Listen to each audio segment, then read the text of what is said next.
Alright, so where we are now, having seen the film, what we thought we'd do initially is just give you an opportunity to respond to some of the messages you saw in the film, and maybe take an opportunity to ask Isabella about the film itself, and then a brief break.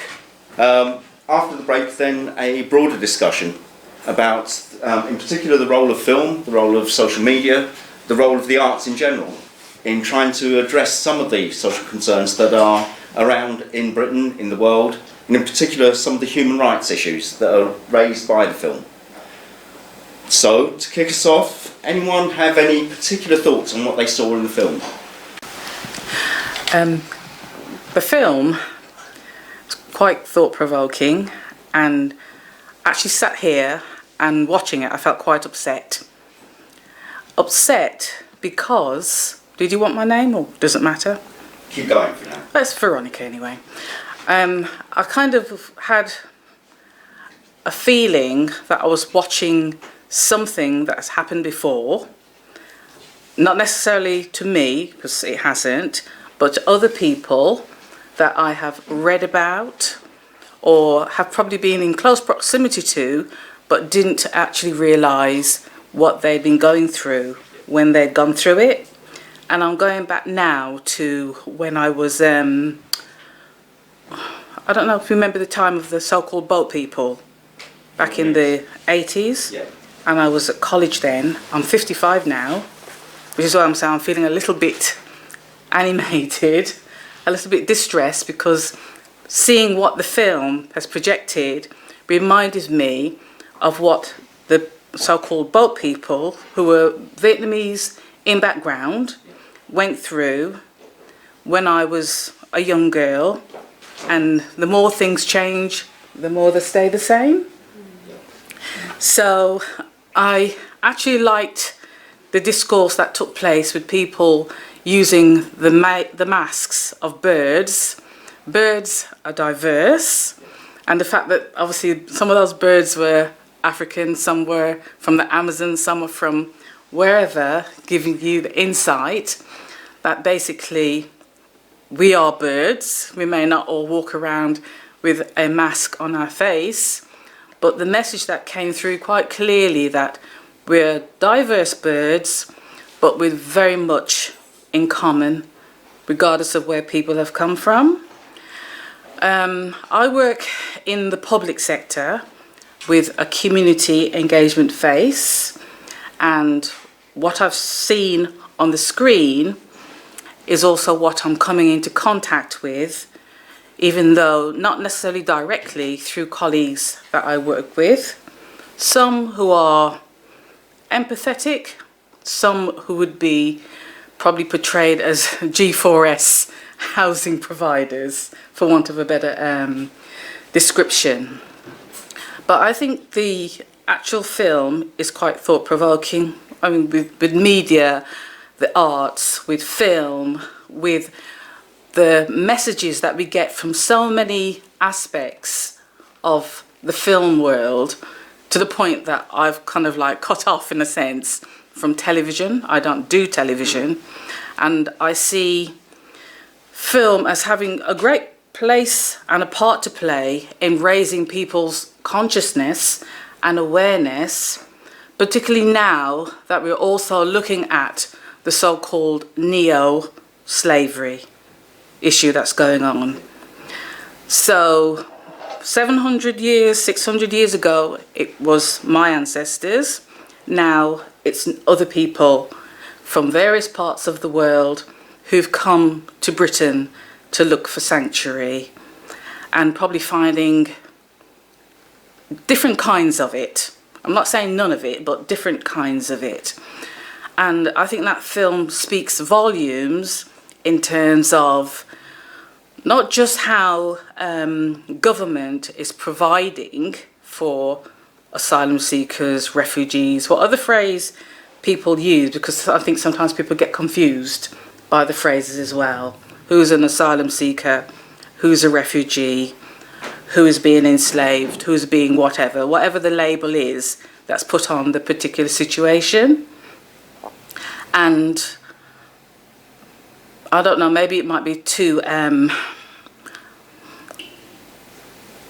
too much to give a film like this to, say, perhaps sixth formers, but maybe not, because we're in a world now where people are more aware of how the world functions and how people's place in the world can change regardless of who you are and where you are. So thank you for the film. Thank you for the messages in the film. Well put over, very understandable, very immediate, and I'll leave it there for now. Thank you very much. At the beginning, Isabel, you described why you made the film. But had you given any thoughts to how you intended using the film? So, in many different contexts as possible. So this being one context, another context, well, obviously in galleries, festivals. I've tried to several other film festivals. Didn't go through because not quite artistic enough. Okay. But that's so essentially everywhere. Also last year I took the film down to the Sanctuary in Parliament session and distributed it amongst MPs and peers. So yeah, to be used in many places as possible. Okay, and you mentioned you've been working on part 2 of the film. Yes. So I can talk that a bit more about that in the discussion because it's a long project. All right. Okay. So coming back to you, Monica.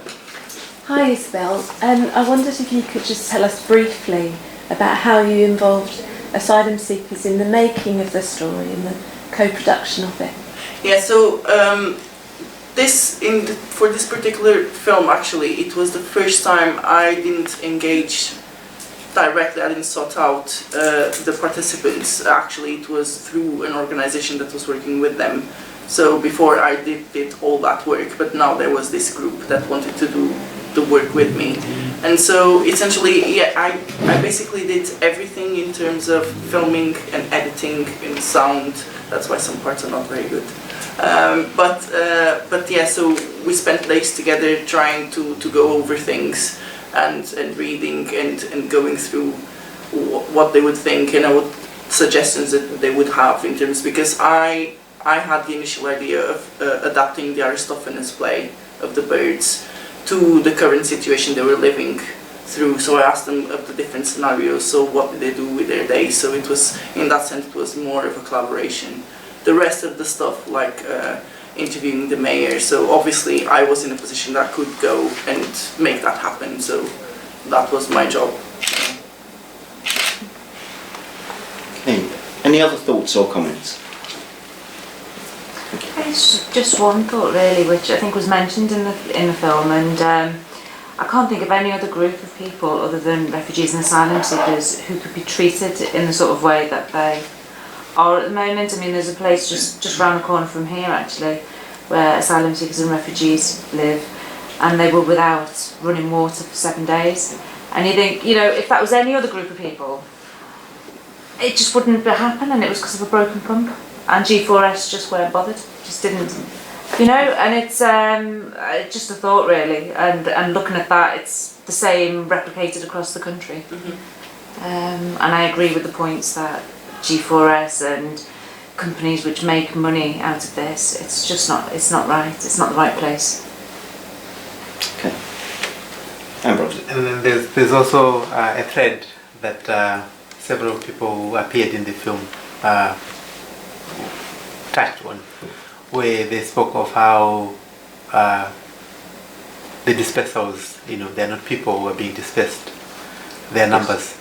Yes. You know, and there's that focus, that view, that treating of people as if they are numbers. Yep. And we start there and we end there. Yeah. Yeah, there is that whole labelling process, isn't there? So they are dispersed people, or they are dispersals, they are numbers that are moved into an area. They are asylum seekers, not people. They are illegal asylum seekers, is often the term that's used, even though there's nothing illegal about seeking asylum. We treat people as though they are a label and a description, rather than themselves. And that was something about the play itself that you introduced into the film, which tell us more about why you did that. Sorry, say that again. There's the play, the Aristophanes play. Yeah.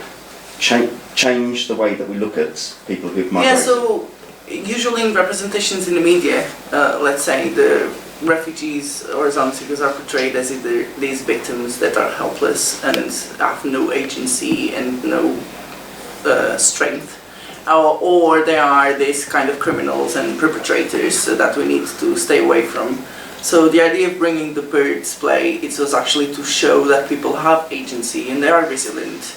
And actually it was based on my conviviality with the group, because I found out that actually they've got nothing, absolutely nothing, but they go around each other's houses, they go and cook dinner for each other, they get together every single night. If one of them goes missing or doesn't come out, they go on the door, knock to see if he's okay. So there is a real strength and solidarity and agency within, even in their situation when they don't have nothing. And I wanted to transport that into the film and show we need to start representing people for who they are, not just for the labels. So therefore, that's why I thought the bird was quite fitting. Yeah. Okay. Any other comments? Thank you. Yeah, my response was that we seem to have a system, a kind of processing system, and that the one thing that is missing from it is a humanity towards the people in the centre of it. I've volunteered with the new evidence search team, which looks for evidence to support asylum seekers to stay in the country. And one of the difficulties I've found is that the Home Office are forensic.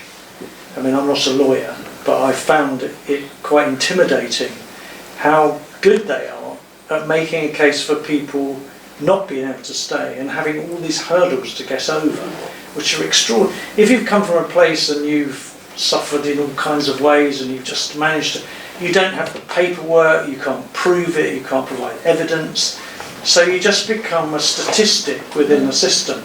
And the Home Office, it seems even more now, I've been doing this for about 2 years, but I've noticed a difference, is that they are keener to give more reasons for you being deported or being sent back. That seems to be getting worse. Yeah. And when I look at it and think, I can bring everything I've got to this case, and I still don't know how I would achieve what the Home Office want you to do. So increasingly I think there's neither a moral framework nor a human compassion informing any of this. It's a very lawyeristic area that we're dealing with. And then as soon as you introduce G4S, Serco, you can't combine, as the Mayor said, you can't combine that compassion with the kind of neoliberal capitalist approach. The two things are so far apart, it's kind of shocking that we've even thought that this might work, really. So the film brought that home to me again, really. Thank you. I'm going to give a couple of other panellists a chance to talk. Maria or Colleen, do you want to respond to that at all? Yes, I mean, it's long been known that the Home Office have a culture of disbelief, and they also have targets. Refuse at least 2/3 of the asylum seekers that you as an immigration officer have to deal with, regardless of what, people are coming with. So it's true, asylum seekers have an incredibly tough time, and I thought the film brought it out very well. It was really nice to use those sections from the Select Committee. G4S, as you know, started off as a security firm. They've got into this particular contract because they thought they wanted to get into property, and this was a way for them to get into property and to make money. It's a stepping stone to even more profit. At the same time as the Red Door scandal came out in the northeast, another scandal came out in Wales, in Cardiff, at the initial accommodation centre. Everybody who lived in the hostel had to wear a yellow wristband. Shocking. And they weren't allowed into the dining room, and they couldn't get their breakfast, lunch or tea if they were not wearing their yellow wristband. And I think that reminds me of the sort of Star of David in the Nazi era. It really does. The lack of compassion is appalling. Can you imagine living in having to share a house with people that you don't know, speaking different languages, different cultures, different religions, different reasons for being there. That's hard enough. Imagine having to share a bedroom with somebody. Joe Mast is actually notorious. They're subcontracted by G4S in the North East. They are the most notorious housing provider in the country. I can give you a couple of stories just from Leicester, asylum seekers that I supported. Phoned up the police when he was being assaulted, and he locked himself in his bedroom door, and he had a very aggressive, you can imagine the stress people are under. They may be returned to what they fled from, you know, they may be returned to their deaths, and they're living under enormous pressures, and the stress does build up in the house. So he was being absolutely terrified behind his locked door, and he rang the police. When they eventually came, the police were not so much interested in the guy who was trying to beat him up. They wondered where he got his mobile phone from. That's what they're more interested in. Another story, a young man, he was assaulted in his own bedroom during the Ramadan last summer on an extremely hot day. In fact, it was the day of the great get-together. He was assaulted in his own bedroom because he closed the door too loudly. Obviously the stress had been building up in that house. I worked very hard on both those occasions with G4S and sent letters to the Home Office so that that person could be moved to a house where they would feel more safe. I actually accommodated that asylum seeker during that period because they felt too afraid to go home. But because these people are not considered as people by the Home Office, and G4S said, oh, it's out of our hands, you know, we can't get permission from the Home Office, and so he's got to stay living in the accommodation with somebody who assaulted him. I mean, I've got photos of his bruises, and I spent the night in hospital with him, and he was so traumatised, he actually passed out, and there were no vital signs, and I thought he was dying in front of my eyes. And when the ambulance people arrived, they said, he's faking it. These asylum seekers are like this, you know, so this is the kind of lack of compassion that we are finding. Sorry for going on, but certainly there was a time where asylum seekers were accommodated through local authorities, and local authorities could therefore plan for it. Now it's privatised, they can't plan for it because they don't know the numbers until they go and actually ask for them. And as I said, sort of, I just had to burst out. G4S have a contract to accommodate so many asylum seekers in the North East. They choose places like Middlesbrough and Stockton because the housing is much cheaper, rather than Newcastle, which is a much bigger city. I think there's something like 400 or 600 asylum seekers in Newcastle, you know, so that the ratio is much bigger in Newcastle. They're much more easily absorbed, and that's where all the refugee charities are.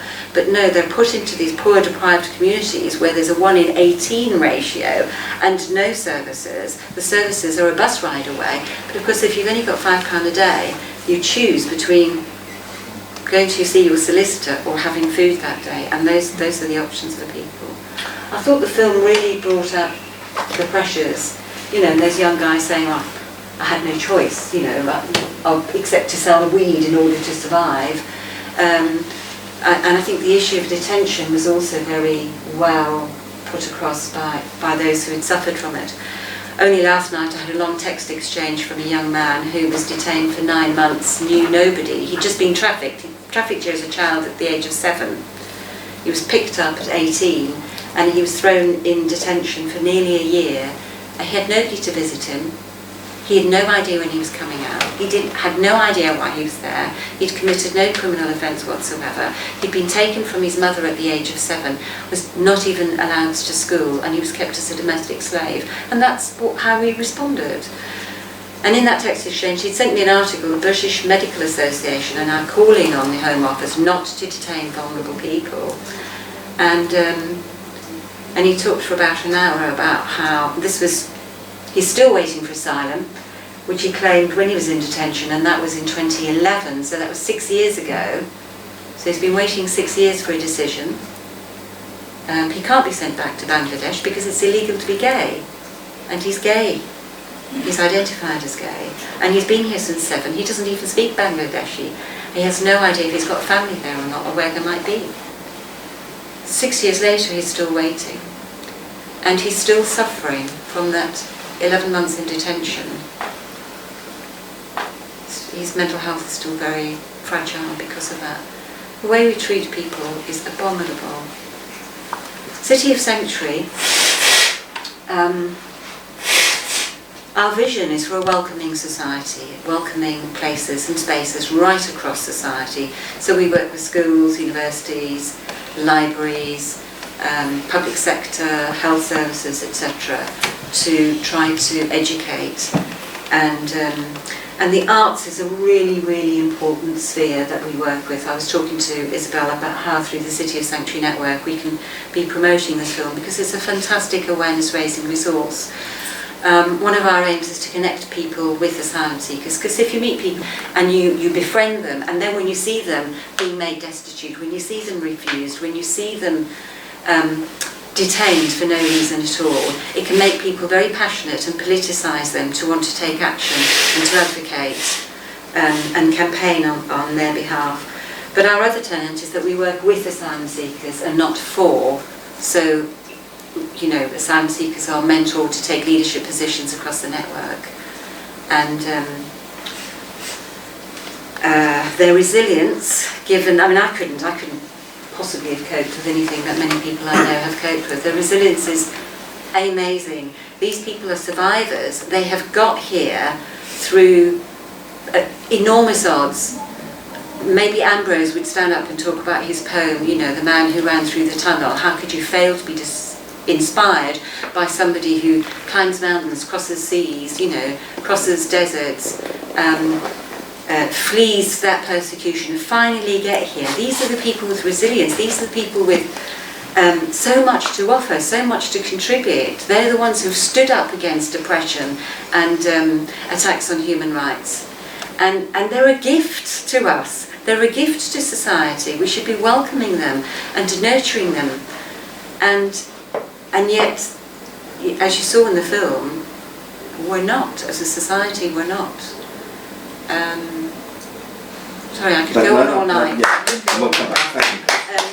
Just lastly, regarding arts, we do award artists and art organisations because we recognise that telling stories through film or through people telling storytelling is about connecting people, and we learn through stories, and it's a really very important piece of work that you've done, Isabel, so thank you enormously. Thank you for watching. Doing, you know.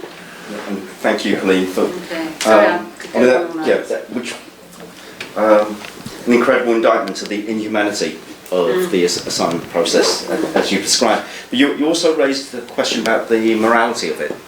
I'm going to come to Maria. Can Yes, so I'll talk about the morality. I just wanted to respond to the film, the actual film as a film. What I liked about the film, there are two things about it, and that's one of the reasons also I wanted to organise this event. I was very intrigued with the use of the birds, Greek play, and the way you brought together these people who are displaced and living to recite, you know, a Greek play. You know what kind. So, you know, what did that mean for them? Because I can think that being quite alienating and not connecting to their own cultures. No, and I found that very, very fascinating and intriguing. Yeah, they quite enjoyed it, and the reason why I thought about Greek play, it's because I was thinking about my practice, and I've been dealing with this issue of displacement for many years in my artwork. And I was thinking of it, and then I was thinking about Greek theatre, and because I always deal with political issues and displacement, I was thinking, okay, so Greek theatre was actually quite political, and in fact the reason for the theatre was to discuss politics, and obviously you had those that could discuss them, the citizens and the non-citizens, and the women and the barbarians that couldn't participate. And sometimes those pieces of theatre were discussing precisely those issues, the foreigner, the slave, the woman.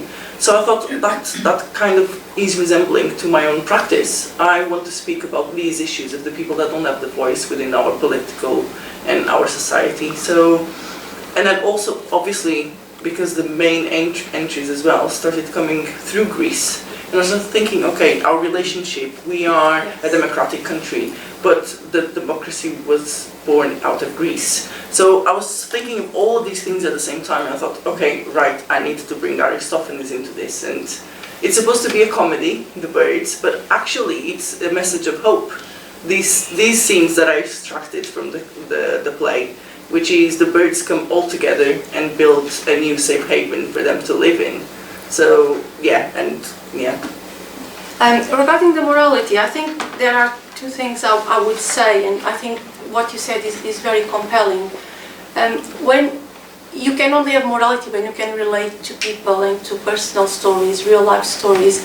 And I think the way most people, the general public, engages with issues relating to asylum and migration is through what comes in the media, which is very problematic, through negative representation. So they are not real people, they are these constructions we've got in the media. So I think one of the things this film does, when it brings people together in a small theatre like this, is to generate these discussions where you can engage. You might not have a real asylum seeker here telling his or her own story, but you can engage with their personal testimonies in a way that you can relate to them. So what I think it's lacking in our society is a space where you can connect, and you can't do that connection through social media, you can't do that connection through consuming politics through the media, isolated in your own homes. So what I think there is a lack of spaces where people, the general people, public, possibly people who are not engaged in the advocacy sector, unlike many of us probably in this room, to engage and to connect with these issues. I think that's where morality comes. So I think we need real physical spaces of discussion. And we don't get these in our busy lives, we don't get these through social media, and we don't get these through the education system, which also doesn't make us aware of these issues. So these issues don't exist unless you bump into them, or as Ambrose was saying earlier, you lose your privileges. They're just quite remote, quite removed, so they're not people, they're statistics. And I can say a few more things about this later on, but I think I'll keep it. Okay.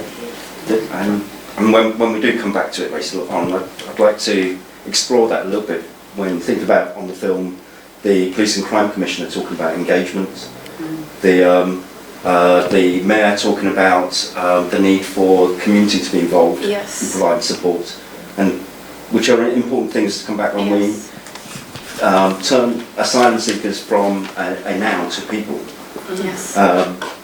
But also but it also in terms of addressing the conditions in which people are having to live. Okay, so thank you. Okay. So. Ambrose. And then also the festival started yesterday with an event that looked at unaccompanied minors. You know, they're called unaccompanied minors, but they are children who are traveling on their own and who are going through immigration and asylum system. And the film also talks about people who came here as children and then are deported or run into trouble. And are still trapped in the system. Yeah. So, incidentally, before we started, I was talking about this experience that I had where I had people talking behind me. Yeah. And from that, I knew that one of them was Scottish. And then, you know, you turn around and then you look at the person who is speaking, and he is Scottish, yes, but he's also Asian. And you start talking some more, and then you find out that actually, you know, this is what happened. They came when they were very, very young. This is what happened. These are the issues that they are in. The person knows no other place other than the city, the town that they grew up in. That is home for them. And yet they are not, you know, recognized as belonging to that place because of, you know, accidents of death. So very upsetting. Yeah, we discussed this. Is that sense of, is that not belonging because of the accident of their birth, or because of the social interpretation of who they are? Okay. Okay. So, any last points from the audience? Well, it's just a point of information, really. You mentioned this ratio of 1 to 200. Is that a legal requirement? Okay, so we're breaking our own laws then? Is that Well, what you No, mean? there isn't a law. There isn't a law. There was, Yeah. sorry. No, go on, go on.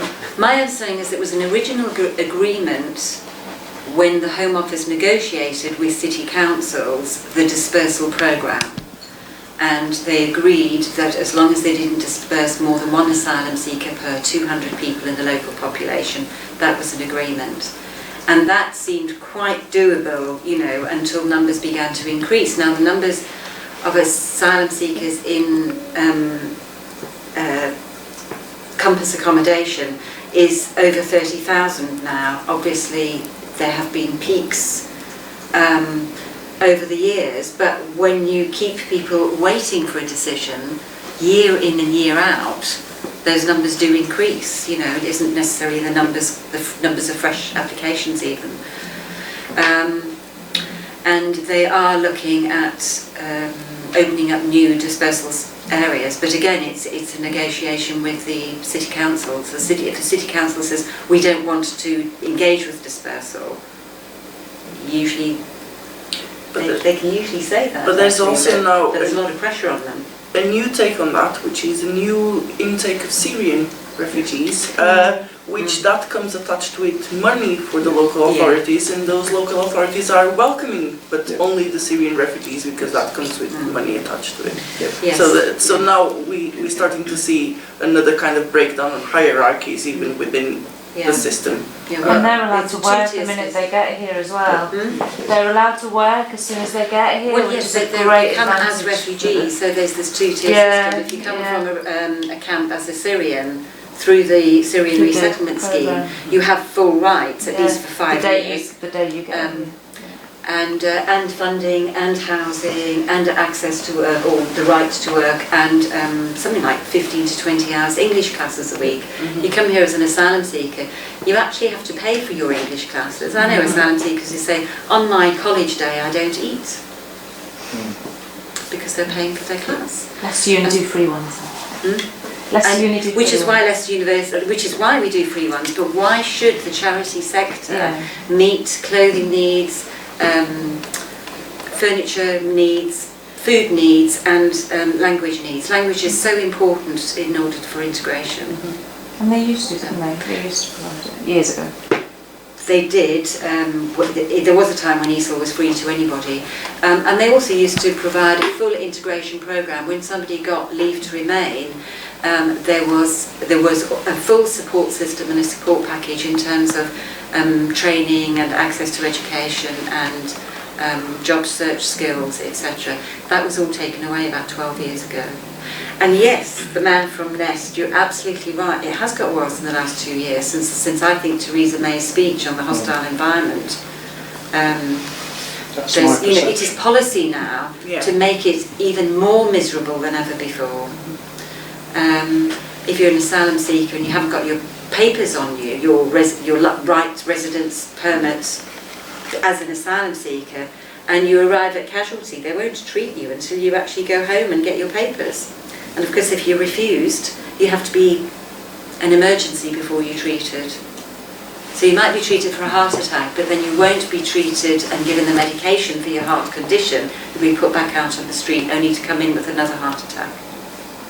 My concern in the middle of all this is that, and I've been in Leicester for 2 years, so a lot of these things in this city are new, is that we increasingly see more charitable activity, food bank, all kinds of things, filling in the gap. And a lot of goodwill and a lot of good work, I think. But we somehow have difficulty at getting to grips with the political system. That is what we need to change, for policy to change. We seem to be sort of locked into our own charitable activity without being able to translate that into something that affects the way government does governing and the way it makes policy. My interest is, yes, I like the work with Sanctuary, it's great, but really we should be trying to do that.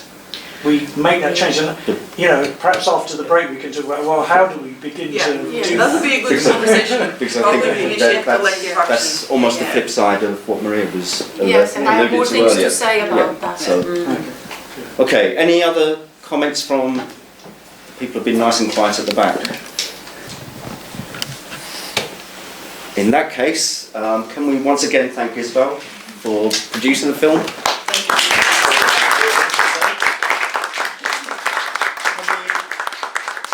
Take a brief break, 10 minutes okay? Is that time enough for people to stretch their legs, get a drink, make their way back? And then after the break, I'm going to encourage you to move from the back down towards the front so we can have a closer discussion with the panel. Thank you very much.